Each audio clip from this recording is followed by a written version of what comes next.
Jade Wiley was unwinding at her home in Timaru, nestled on New Zealand's South Island, at around 9:40 p.m. on the 16th of September 2021. She was engrossed in a television show with her husband when they suddenly became aware of a commotion coming from somewhere outside. The unmistakable sound of somebody sobbing echoed from the neighbouring house, followed by a loud thud that sounded like somebody slamming the door. Curiosity got the better of Jade, so she ventured outside and peered through the fence in an effort to figure out the source of the disturbance. Although her view was obscured, she could vaguely make out somebody pacing back and forth and sobbing in the garden next to theirs.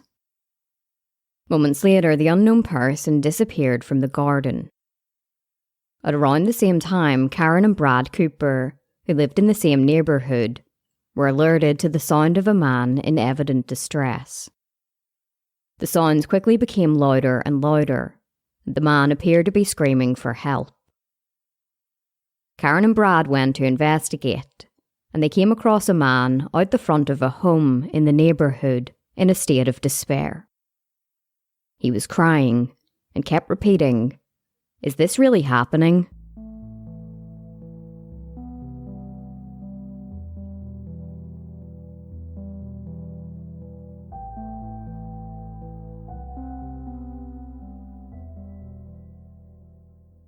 Timaru is a picturesque port city located on the eastern coast of New Zealand's South Island.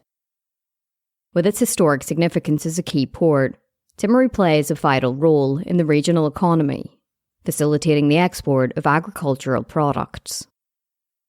The surrounding areas are categorised by sheep and dairy farming, which contributes to the city's agricultural heritage.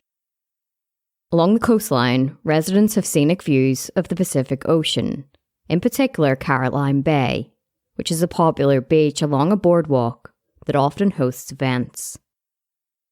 In 2019, Timaru became the new focus for Graham and Lauren Dickason. The couple were from Pretoria in South Africa, where they met back in 2005. Lauren had studied medicine at the University of Cape Town, where she completed her degree in 2004 and became a doctor. Her colleagues and patients were touched by her genuine care, earning her a reputation as a physician who went above and beyond for her patients. Lauren's empathy extended to her profound understanding of depression, and she provided unwavering support through frequent phone calls to those navigating challenging times. In 2005, Lauren completed her rural health practice, where she crossed paths with Graham, an orthopaedic surgeon. The two proved to be a great pair, with Lauren's softer, introverted demeanour complementing Graham's outgoing and extroverted nature. Just a year after they met, the couple were married, and they moved into the Wild Estate, a residential community on the outskirts of the city. Lauren and Graham longed to start a family, but they soon learned that they struggled with fertility problems. Seeking solace and understanding, they found support in South African infertility groups and ultimately opted to pursue IVF. IVF involves the combination of an egg and sperm outside of the body in a laboratory dish, leading to the creation of an embryo that's then transferred into the uterus. Despite Lauren's enduring commitment through 17 arduous rounds of IVF, the pregnancy test consistently delivered disheartening results. However, in 2013, they finally had their first child, a little baby girl who they named Sarah. Tragically, Sarah's premature birth at 18 weeks resulted in her passing away shortly after delivery. Her death was categorised as a miscarriage due to the early birth, and Lauren was unable to bring Sarah home, which only intensified the couple's heartbreak. The emotional aftermath prompted Lauren to take a step back from her role as a doctor, although she continued to support Graham as a part-time surgical assistant. Despite the couple's grief, they were determined to build a family, and they eventually turned to donor eggs when traditional IVF proved unsuccessful. In 2014, their perseverance was rewarded with the birth of a healthy little girl, who they lovingly named Leanne. A friend, Natasha LaRue, spoke warmly of the couple, stating, "The nicest person pregnancy could happen to is that woman. She was really just a nice person, she and her husband." In 2018, a new chapter unfolded as Lauren discovered that she was pregnant again, this time with twins. Carla and Maya entered the world in 2019, completing the family unit. After a prolonged wait, Leanne, Carla, and Maya became the cherished apples of their parents' eyes. With their blonde hair and bright eyes, the family's joy was shared through numerous photographs posted across social media. The source of their daughter's DNA held no significance to the couple, as Graham fondly recollected. Lauren never expressed any feelings that the girls were anything other than hers.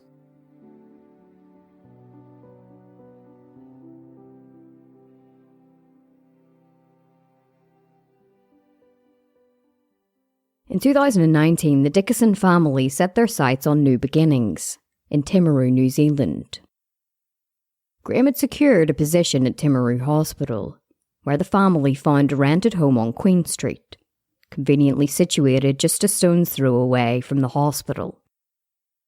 However, their plans were temporarily thwarted as the world grappled with the outbreak of COVID-19, causing a delay in their relocation.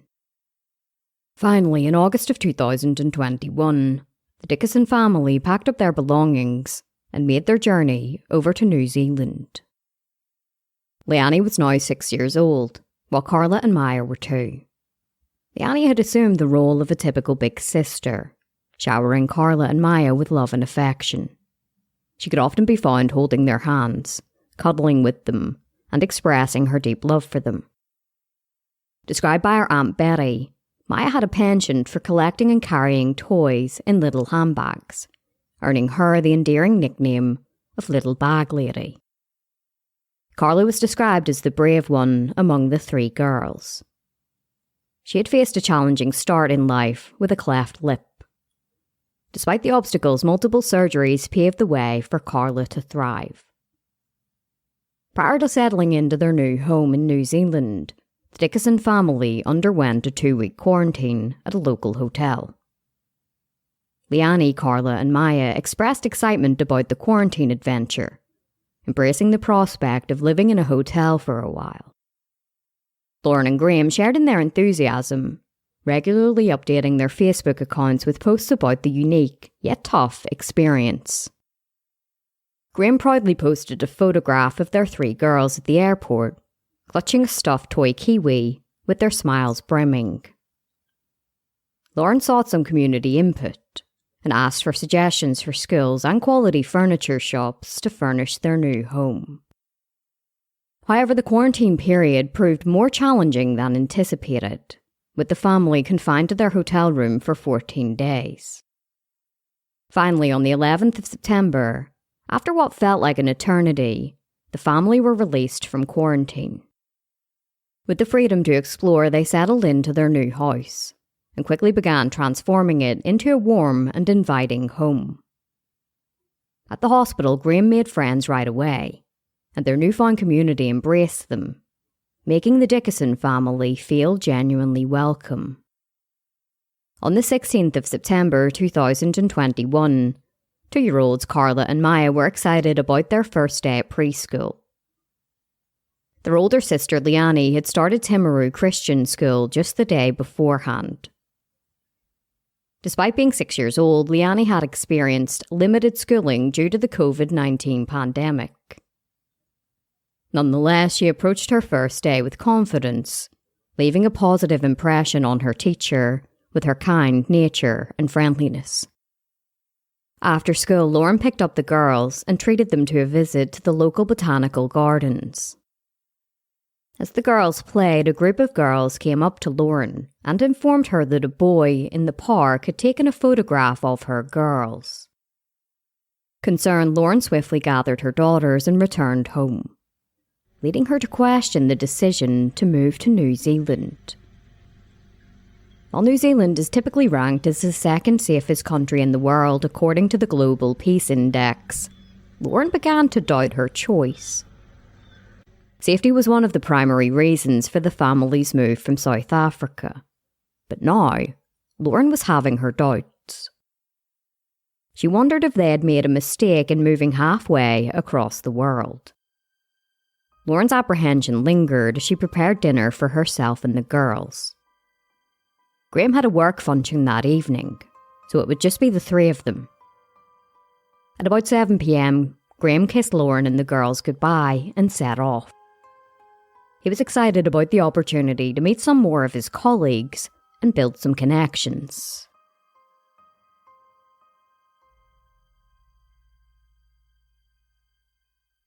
Shortly before 10 p.m, Graham quietly returned home, mindful not to disturb the girls who would likely be in bed at that hour.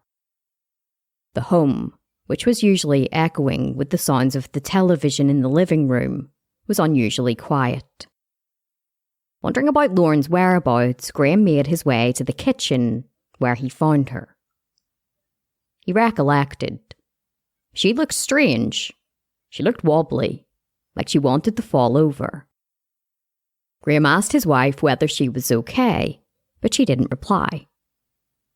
He later recalled, "I realised that there was something strange in her face. It's just a facial expression I haven't seen before." He then asked her what was wrong, and she cryptically replied, "It's too late." Realising that something was seriously amiss, Graham ran into Leanne's bedroom, which was the closest to the kitchen. Leanne was tucked up in her bed, but her face was unusually pale, and there was something tied around her neck. Graham rushed to her side, but she was cold to the touch. He then noticed that the thing tied around her neck was a zip tie, which had been pulled tight, cutting off her airflow. Graham shook Leanne by her shoulders in a desperate attempt to wake her up, but she was completely motionless. Graham then ran into Carla and Maya's bedroom, where he found them in the same condition.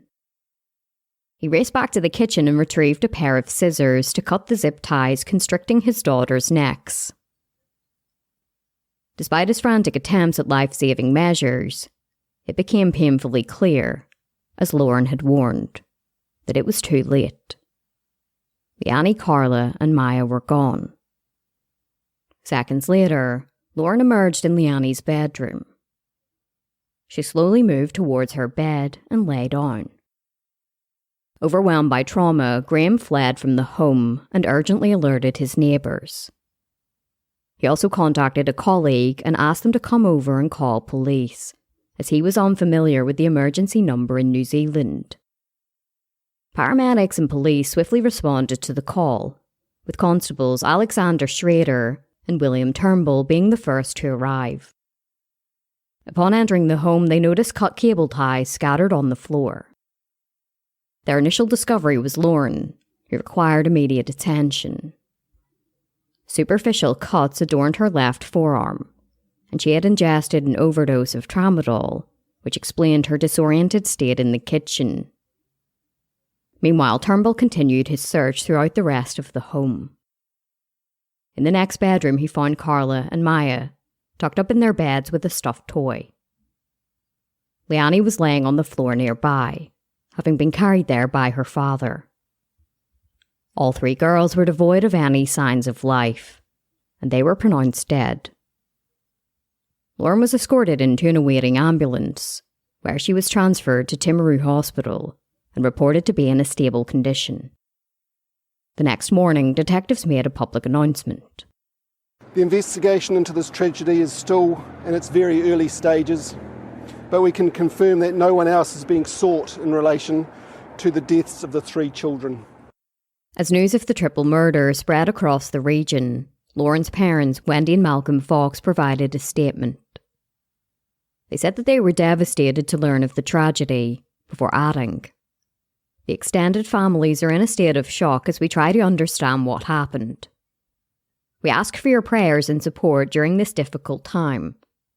We would also request privacy, as we battle to come to terms with what has happened."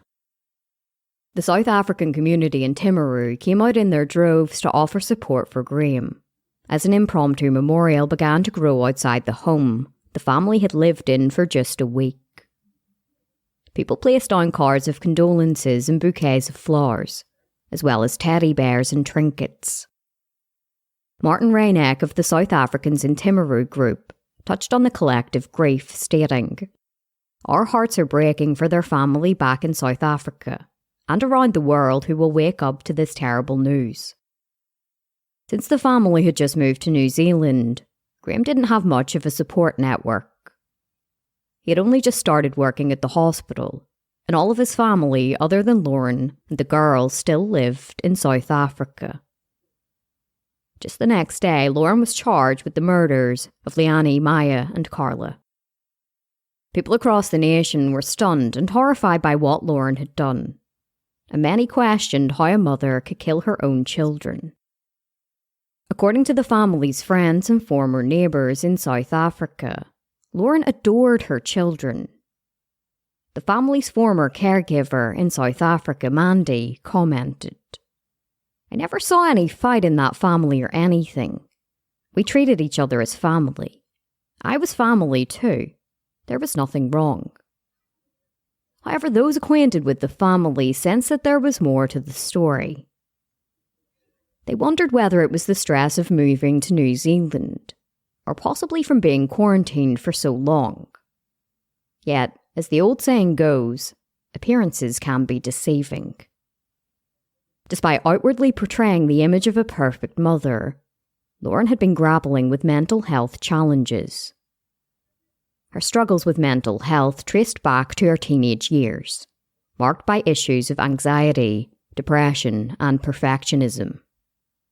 School life had proved difficult for Lauren, as she faced challenges in making friends, and the resulting isolation left a lasting impact on her well-being.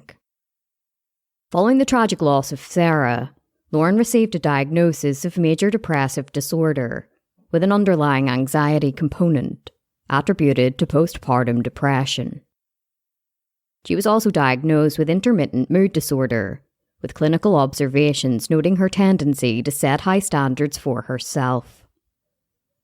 Utilising her medical background, Lauren began prescribing antidepressants for herself, a practice legally permissible and common in South Africa. Despite her ongoing mental health struggles, Lauren and Graham welcomed their daughter Leanne into the world. However, Lauren continued to grapple with her mental health, and that affected her parenting. Expressing her difficulty, she confided in friends via text messages. In one, Lauren said that Leanne moaned all of the time, and she even made a reference to strangling her. In another, Lauren said, "I'm afraid that one day I will smack her too hard." By the time Leanne was 18 months old, Lauren's mental health showed significant improvement. The couple subsequently conceived twins, but Lauren's mental health problems resurfaced. She faced bouts of anxiety attacks and told Graham on 2 occasions that she could do something to the children. Lauren openly shared her challenges with friends, revealing through text messages that she once screamed at the children so loudly that it left Leanne terrified. With the arrival of Carla and Maya, Lauren found herself grappling with the demands of motherhood, feeling stretched and unable to dedicate sufficient time to her eldest daughter.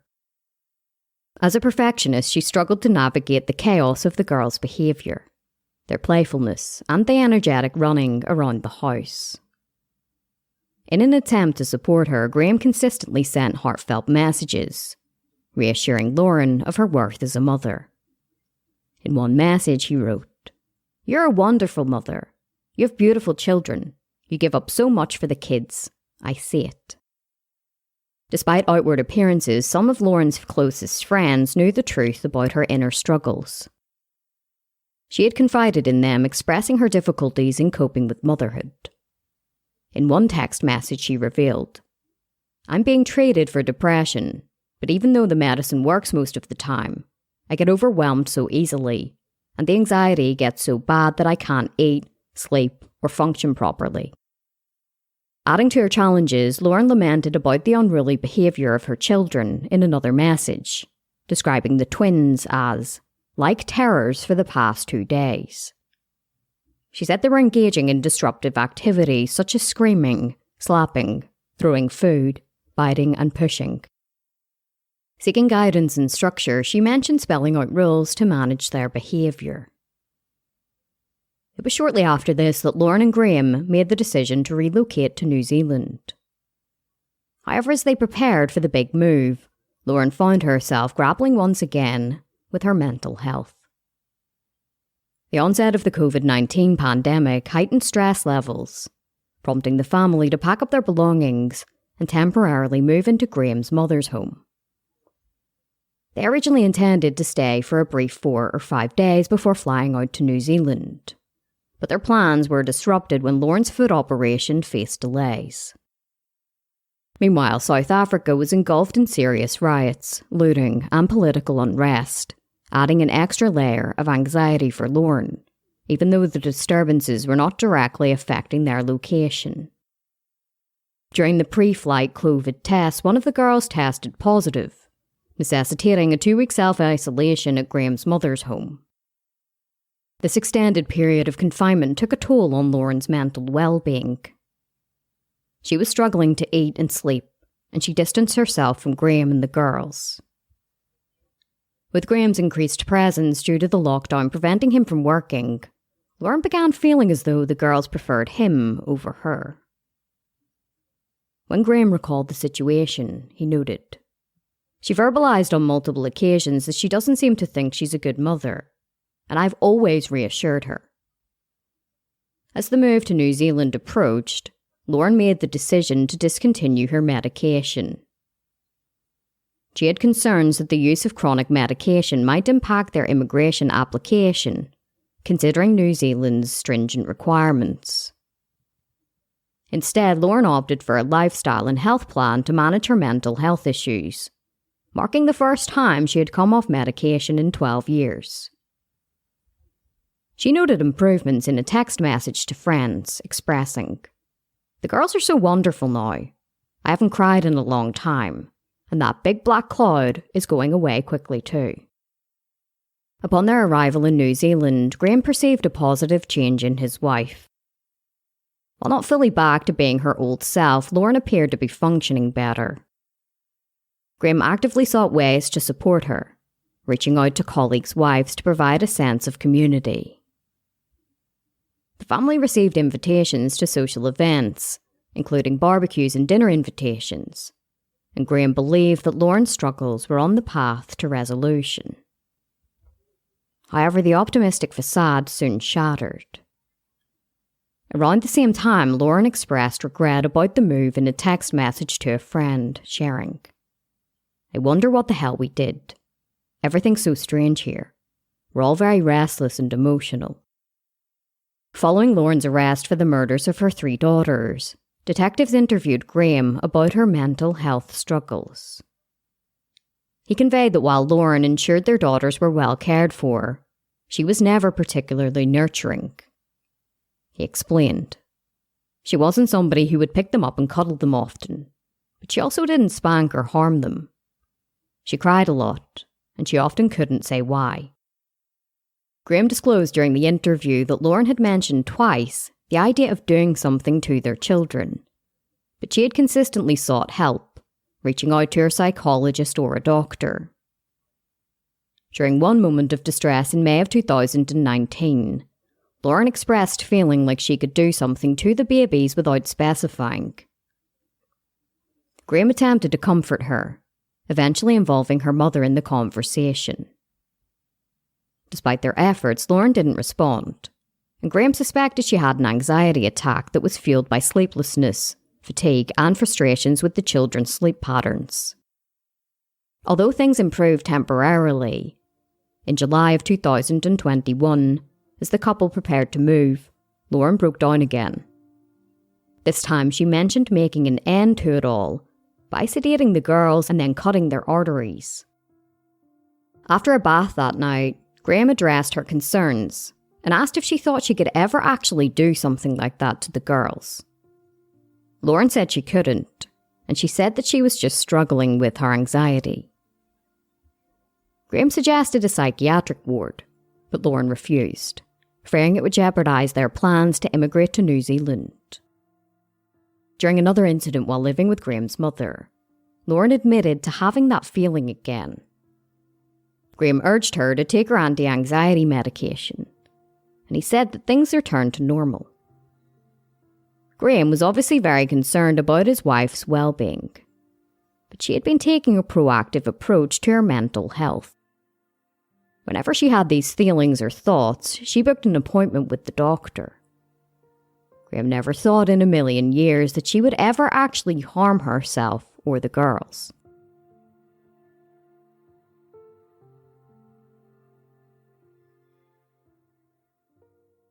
After Lauren was charged with the murder of her 3 girls, she made an appearance in court. She was escorted into the courtroom by 2 police officers, donning a hooded sweatshirt and black trousers. She appeared to be calm and she kept her arms folded to her chest, with her eyes transfixed on the floor. A South Canterbury District Health Board psychiatrist told the judge that it would be inappropriate to remand Lauren in prison. Instead, the judge remanded her to Hillmorton Hospital, where she would undergo a psychiatric assessment. Then on the 23rd of September, Graham spoke publicly for the first time at a candlelight vigil outside the family's home. He said that his precious angels had been ripped away from him in a loss that he would carry for the rest of his life. Showing true compassion and understanding, Graham then said that he had forgiven his wife and urged everybody else to do the same. He poignantly said, "Please pray for my lovely Lauren. She is a victim of this tragedy as well." The community rallied around Graham, with hundreds turning out to offer their support in the close-knit city of Timaru. Graham acknowledged the outpouring of empathy, stating, "My faith in humanity has been restored. I thank you all. In this time of terrible tragedy and adversity, I can only ask for prayers for myself, my family, and my friends." Despite Graham's family flying in from South Africa, their reunion had to wait until the completion of the mandatory quarantine period. Recognising the financial strain, a fundraising campaign was initiated to cover the family's travel and accommodation expenses. Graham took a moment to encourage parents in the crowd, urging them to let their children play freely and laugh, while emphasising the importance of looking out for one another. Meanwhile, a simultaneous candlelight vigil unfolded in Pretoria, South Africa, outside the family's former estate. Attended by loved ones, the event featured a South African song that was composed by a friend in a tribute to the family. The fundraising campaign had also been set up to cover the funeral expenses for Leanne, Carla and Maya. Graham then returned to South Africa alone in November, but had the support of all of his loved ones upon his arrival. Lauren remained at Hillmorton Hospital, where she continued to undergo psychological evaluation and psychiatric treatment. She had been expected to appear in court in July of 2022, but she didn't show up. Her medical team said that it was in her best interests. The judge ruled that Lauren's murder trial would begin the next year, and it would be taking place in Christchurch. Lauren made her next court appearance in June of 2023, where it was confirmed that her defence team were launching an insanity defence. They shared their intent to call 3 experts who would support a defence of temporary insanity, while the prosecution said they would be calling an expert who held a contrary opinion. By the 17th of July 2023, a jury had been selected and seated, and the trial was ready to begin. In the opening statements, prosecutor Andrew McRae announced, "The Crown say that on the evening of the 16th of September 2021, in Timaru, Leanne Dickason, aged 6, and twins Maya and Carla Dickason, aged 2, died. Now, they were asphyxiated by way of cable ties being applied to the neck, and the person responsible for that was their mother, Lauren Dickason, a recent immigrant to New Zealand from South Africa. Now, when they failed to die by way of the cable ties being applied to their neck, the Crown say that the defendant smothered the girls with their blankets before she made an attempt on her own life. The prosecutor delved into the complexities surrounding Lauren's motherhood, attributing her struggles to mental health challenges. Despite this, McGrath asserted that beneath Lauren's mental health difficulties lurked a simmering resentment and anger directed towards her own daughters, as she perceived them as getting in the way of her marriage. He cited one text message Lauren had sent a friend, which expressed her inner turmoil. 3 kids has really killed all of the passion and a lot of the happiness. He presented further text messages that exposed Lauren's frustrations. During the course of the investigation, the defendant's cell phone was seized and her messaging was analysed, and that messaging, the Crown say, is a snapshot into what was running through Ms. Dickason's mind. She messaged a friend and said, "I'm going to start Leonie on Augmentin, which is antibiotics, tonight. She woke me up until 3 a.m. this morning, but I sent her to school, otherwise I would strangle her. She moans all the time, kicked me out of bed while I wanted to comfort her, was just in tears." After some further lockdown notifications from the South African government in July, she sent a message to another one of her friends. "I can't anymore. I'm afraid I'm going to take out my whole family if they announce this tonight." Then again in September, Maya received 3 smacks on her nappy today and sat in the naughty corner. After that, she was well behaved and sweet as honey. So discipline is not necessarily a bad thing at their age. They know they are sometimes little Well, Prosecutor McGray admitted that Lauren struggled mentally. He said she still knew what she was doing, knew that it was wrong, and that she intended to kill her daughters. He underscored Lauren's belief that her daughters had ruined her life, fueling her anger as she perceived them favouring their father over her. It became apparent during the opening statements that Lauren had been thinking about killing the girls for quite some time. She had searched for information online about how to overdose children, and had made references to murder in text messages to friends. However, these friends always took it in a joking manner. For example, when the family were in quarantine, Lauren had texted a friend. "He, as in God, knows that we might commit murder in that small room over those 2 weeks." Prosecutor McGray informed the jury that following Lauren's arrest, she provided a comprehensive and detailed confession to the 3 murders. Lauren recounted that after Graham left to meet with colleagues, the girl's behaviour became unruly. She was frustrated as she remarked, "They don't listen to me at all. I think that's one thing lockdown has taught me. I don't know my kids at all." Describing them as wild, Lauren said that they were jumping on the couch and ignoring her instructions. She told detectives that something within her was triggered. According to Lauren, stress had been building up since their move to New Zealand, and this was exacerbated by immigration requests for additional medical information about Carla's cleft palate and her own mental health.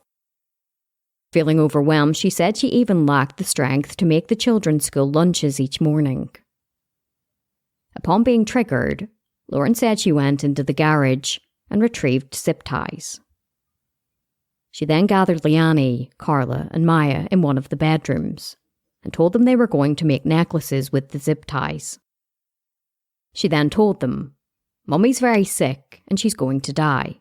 I can't leave you behind because I don't know who's going to look after you." Lauren then systematically asphyxiated each girl, starting with Carla, then Leanne, and finally Maya. Lauren explained to detectives that she began with Carla, the first twin, as she had been really horrible to her lately. She also mentioned that Leanne had fought back, stating in a blunt tone, "The oldest one was very angry, and she wanted to know why I'm doing this to them, because I'm the best mum and she loved me." However, at that point, the girls weren't dead yet. Lauren recounted that she proceeded to smother each one with a towel and their own blankets. Afterwards, Lauren said that she went to take her own life. She ingested tramadol and made an attempt to cut her arm with a blunt knife, resulting in only a superficial wound. Despite taking more pills, Lauren didn't succeed in her suicide attempt. In her interview, Lauren shared that when she woke up, she was in shock and surprised to be alive.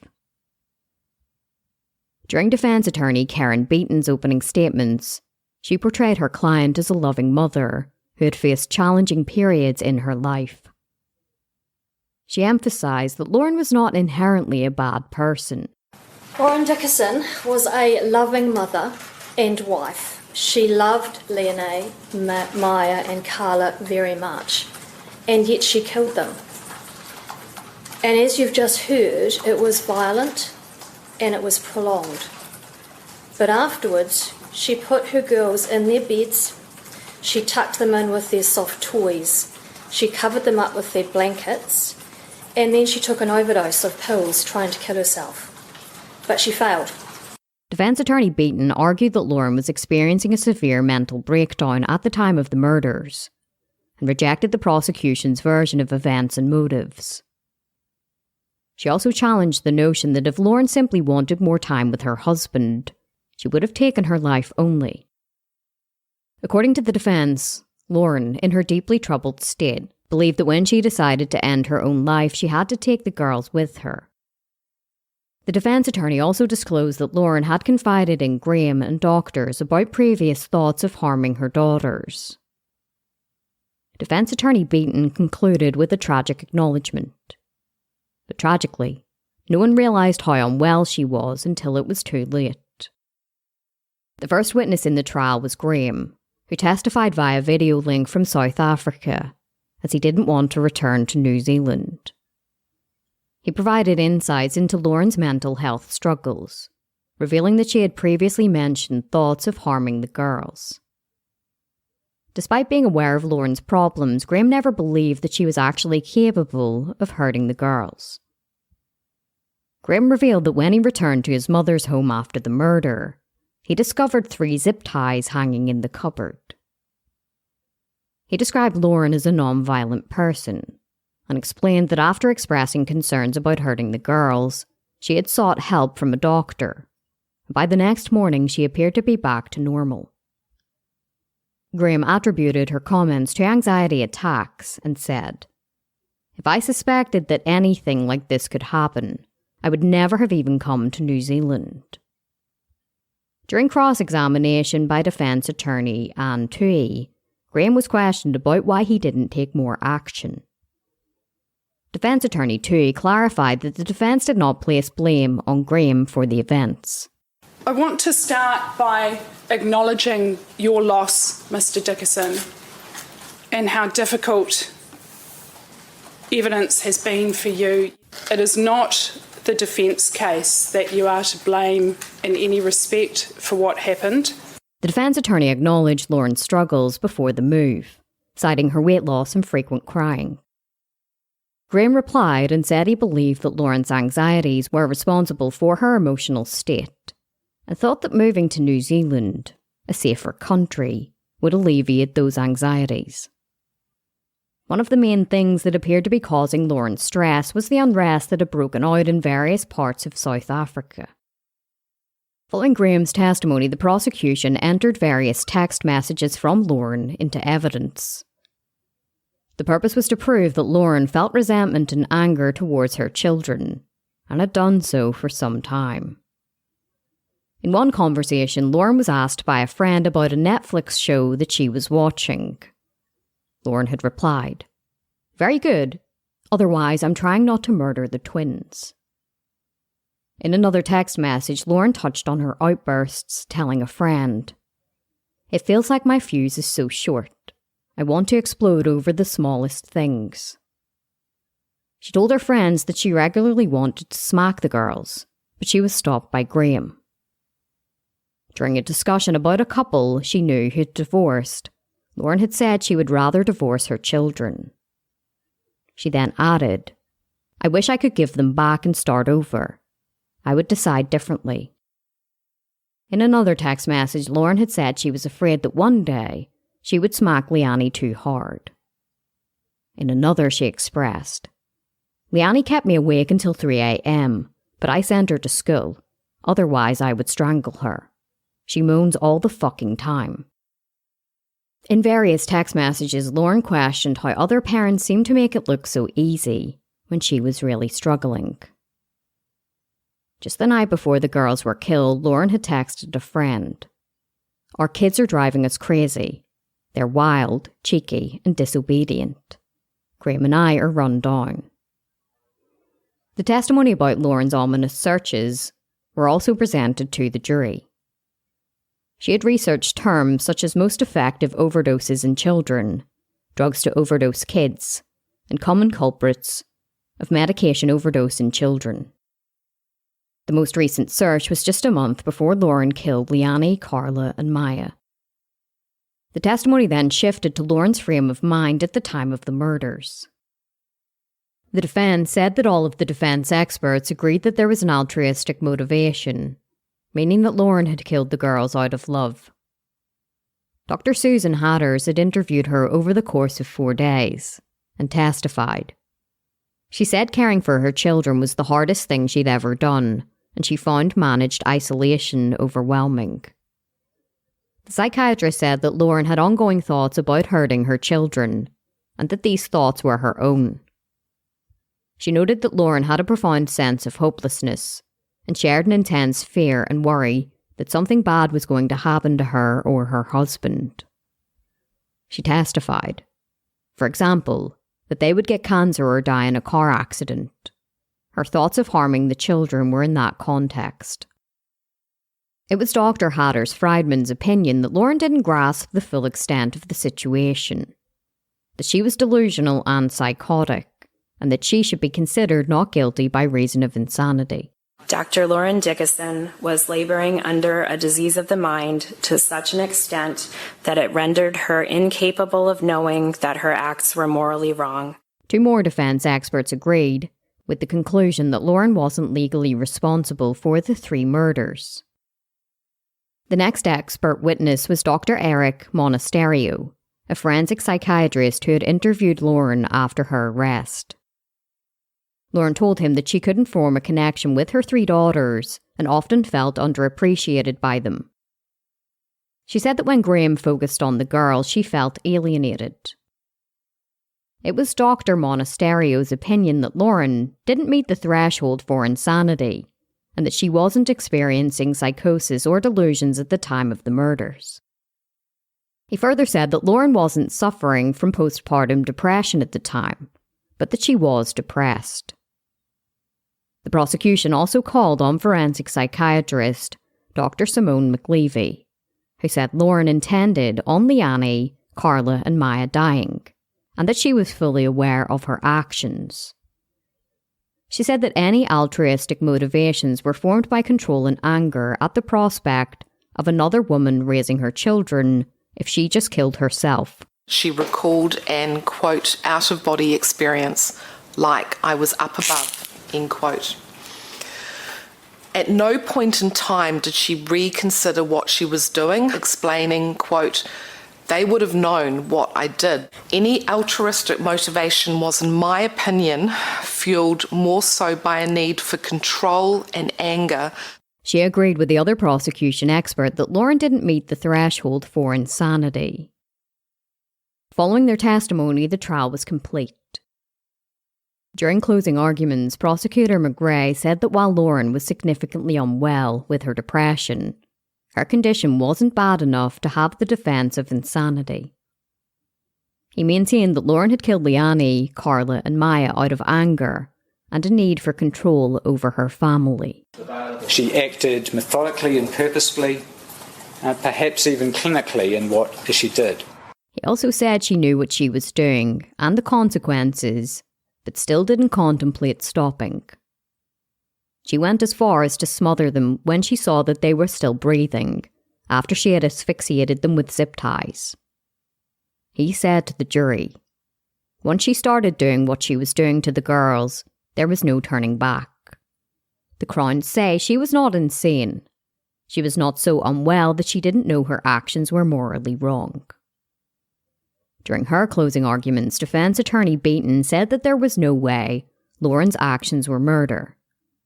Rather, they were the actions of a deeply unwell woman who couldn't bear to live another day and decided to die to protect her children by taking them with her.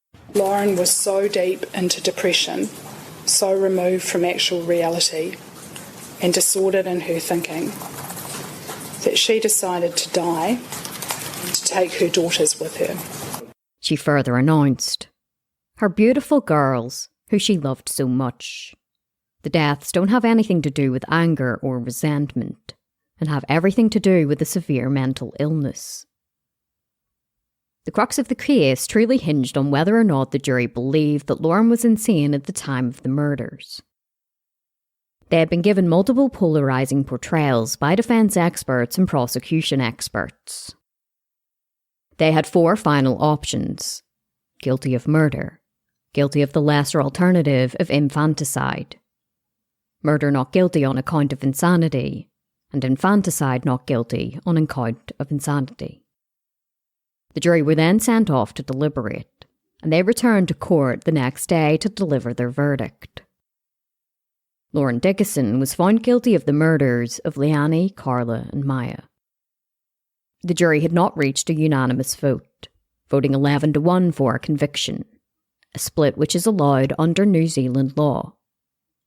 Lauren showed no emotion as the verdict was announced, but as she left court that afternoon, she could be seen quietly crying. In the wake of the verdict, Lauren's parents issued a statement which read, "We would like to encourage families and individuals around the world to be aware of the symptoms of postpartum depression as early as possible, both for yourselves as well as close family and friends around you." In October, Lauren provided a statement and thanked people for supporting her.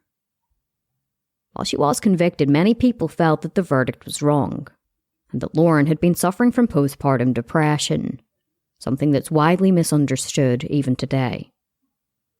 She said that she slept with 3 teddy bears that had her children's names embroidered on the feet.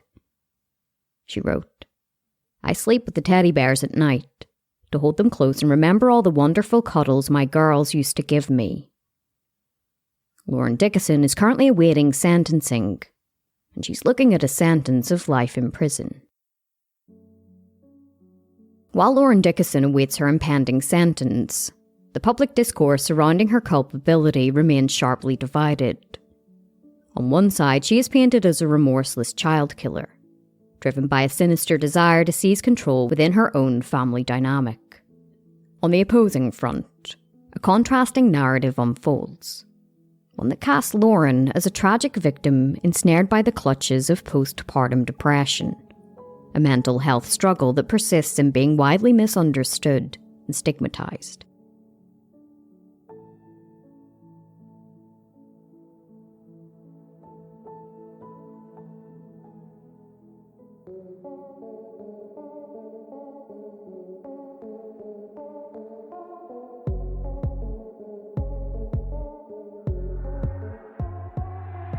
Well, besties, that is it for this episode of Morbidology.